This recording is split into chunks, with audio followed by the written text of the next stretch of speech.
ઉપલેટા તાલુકાના ગણોદ ગામે સ્વર્ગસ્થ શ્રદ્ધાબેન બકોત્રાની પ્રથમ વાર્ષિક પુણ્યતિથિ નિમિત્તે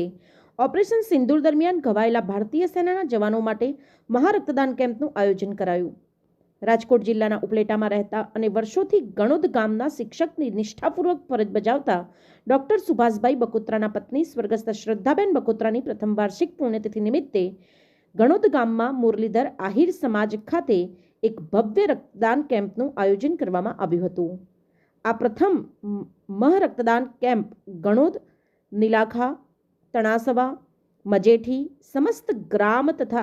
પ્રાથમિક આરોગ્ય કેન્દ્ર ઢાંકના સંયુક્ત ઉપક્રમે હાલની યુદ્ધની આકસ્મિક પરિસ્થિતિને ધ્યાનમાં લઈ ભારતીય સૈનિકો અને આમ નાગરિકોની બ્લડની જરૂરિયાતોને પહોંચી વળવા ગણોદ ગામ ખાતે આ ભવ્ય રક્તદાન કેમ્પનું આયોજન કરવામાં આવ્યું હતું.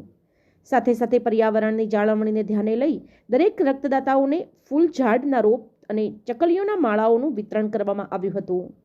આ સમગ્ર આયોજનમાં ગણોદ સ્કૂલના દરેક શિક્ષકો, કર્મચારીઓ, આહિર સમાજના વિવિધ આગેવાનો, યુવાનો, વડીલો,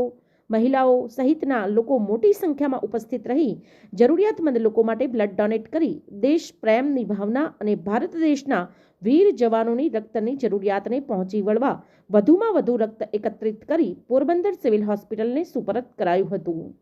રિપોર્ટર આસિફ ખોખર, ઉપલેટા. સ્વર્ગવાસ શ્રદ્ધાબેન સુભાષભાઈ બકોત્રાની પ્રથમ વાર્ષિક પુણ્યતિથિ નિમિત્તે તથા ઓપરેશન સિંદૂર અંતર્ગત આજરોજ ગણોદ ગામે પીએચસી સેન્ટર ઢાક અંતર્ગત ગણોદ,